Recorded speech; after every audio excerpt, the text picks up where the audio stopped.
Hello students, in this chapter we will see how things work. So here the first and most simple is a weighing balance. So how this weighing balance is working, we need to understand this.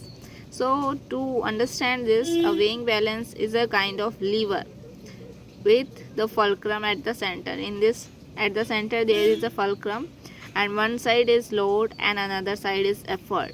Okay, and make your own balance and see how it works. So here is an activity given in which it is telling about how you can make the uh, this balance, weighing balance. So for this you need a cup, a straw, two plates like shape, and one all pin, one rubber, and some glue, some stapler. So like this all the things you collect and then you can make your own balance. So in this you can see that this bottle or plate is fitted with the help of paper, with the help of one yarn, and in this some weight is kept, and this is again fitted with the pipe, and in this again some weight is kept, and you can see both the weight are balanced now. And you can also try this activity at home and you can see which one is heavier, either one coin is heavier or few pebbles are heavier, and you can try different things. Then you will understand the concept that here at the center there is fulcrum and this side is load and this side is effort. So in this way this is a kind of lever. So what is a weighing machine? Weighing is a kind of lever machine. Now here the coin are acting as a standard weight. You have seen this weighing machine known as the Raju when you are going to buy the vegetables or some things at the stores, at the shop. There you have seen this. So what they are doing, one side they are keeping weight, that weights are known as standard weight. So here we are imagining these coins are of standard weight.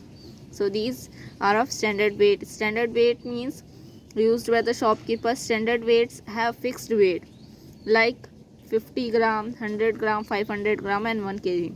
You have never heard about the 75 gram baht or 60 gram baht. It is not. Okay, only this much, this many are there, and these are known as standard weight. Okay, suppose someone wants to buy 600 gram of sugar. So what the shopkeeper will do? Shopkeeper will keep two standard weights in the one side, that is 100 gram and 500 gram, and then it will become 600. So in this way he has to manage, and he then balance this by putting just enough sugar on the pan. Another side he will put the sugar and he can measure the 600 gram of sugar. In this way you can also make your own weighing machine and try to do some experiment with this. Okay, let us see next topic. Now next one is electricity, heat and light. So turn on a torch and wait for a while, then feel the glass with your hand, so it will be warm. And you have seen also, if you are taking out the bulb which is glowing, and if you are taking out the bulb is somewhat warm or hot. So electricity passing through the coil inside the bulb turns it hot. Or if you have seen a bulb from very near, so you will see there is a wire. Due to burning of this wire, when it is glowing, it is the bulb is glowing. So this is also producing some kind of heat. That's why this glass is heating up. Okay, so when you are touching a glowing bulb, so it is giving you some hotness also. So heat is produced when electricity is passed. So remember, when the electricity is passing from somewhere, from the bulbs, from the metals, then it is also producing heat. How much heat is produced depends on the material the thing is made of. ये depend करता है कि कितनी amount of heat जो है produce हुई है, depending on the nature of matter, that whether it is iron, whether it is copper, or it is silver, or it is gold, or any other metal. So how much it will be hot, it depends on the metal. Now More the heat is produced if electricity does not pass early through the material. A bulb has a special metallic coil of wire inside it through which electricity passes. You can see here the filament is written. This filament is of a special metal, and that metal is not commonly found, and that is known as filament also. This coil is called filament. Becomes so hot that it glows brightly, giving us light. The good thing about this metal of filament is that it does not melt easily. When it does not melt, the bulb fuses and we have to replace the bulb. So when this filament is melting and breaking into two parts or three parts, then the bulb is known as fused, and then we are changing the bulb so that new bulb can produce light. When the filament is broken, the electricity cannot be passed, and it cannot produce that much heat, and it cannot be blown. So the filament is burning or heating and producing too much light so that the entire room can get the light.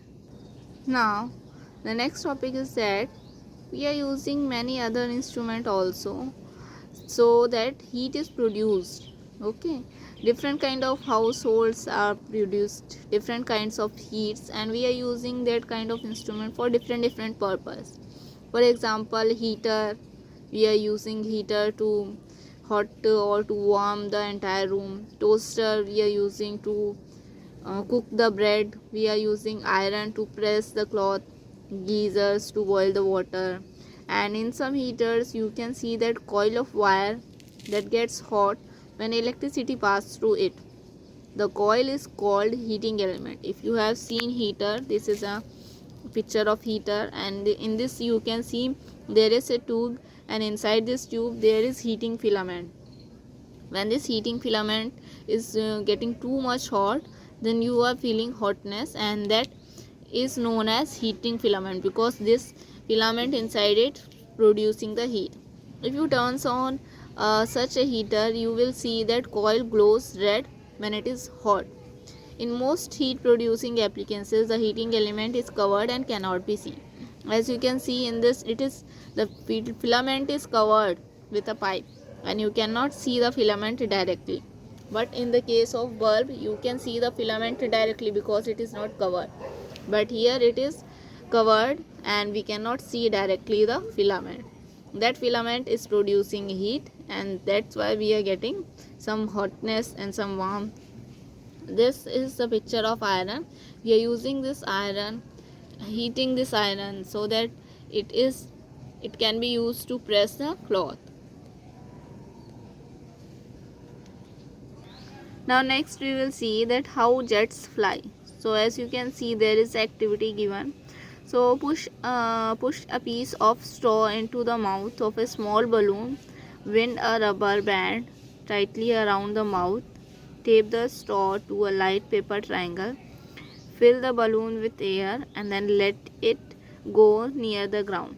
Now watch what is happening. So you have to do like this. You have to take a pipe, you have to take a triangle shaped paper and a balloon fitted with the rubber band in this, and then fill the air inside it. It will be like this, and keep it on the ground and see what is happening. So you will see that the balloon starts moving in forward direction. So a jet flies in same way. What is happening in jet? The fuel burning inside it produces hot gases. As we know, to run some vehicle we need some kind of fuel. So inside that, whatever fuel is there, either diesel or petrol, it starts burning. When the fuel will burn, of course it will produce some gases, and the gases will be hot. So it will produce hot gas. The gas rush out of the rear end of the jet, and this propels or pushes the jet forward. So what is happening? As you can see in this picture from air, here the air will come out and the balloon will move in forward direction. Air is coming out and this push the balloon in the forward direction. Same in thing is happening with the jet also. In jet, what is happening? The hot air pushing the jet into forward direction. The hot air is pushing the jet into forward direction, and to push into forward direction is known as propels. It is known as propels. Okay. Now letting the liquid rush out in one direction and get the thrust or push in the opposite direction. So from here the hot gases are coming out and the jet is pushing in the next direction. Gases are coming out in opposite direction and the jet is put forward in another direction. This is known as jet propulsion. Rockets are also used jet propulsion to fly. Space rockets carry their own supply of oxygen to burn their own fuel. See, if the particular rocket which is going out of the atmosphere of the earth, there will not be any oxygen. So the particular rocket has to carry its own oxygen so that it can burn fuel and it can run. The jet planes do not need to. Jet planes को ऐसा करने की ज़रूरत नहीं होती because they will come back to the earth and they can fuel. They use the oxygen in the air and one more choice they are having, they can use the oxygen from the air.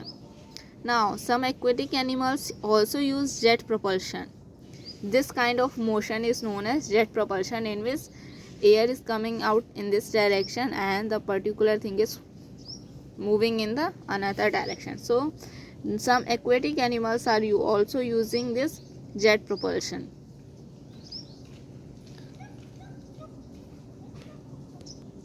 Some shelled creatures bring their shells together to squeeze out water.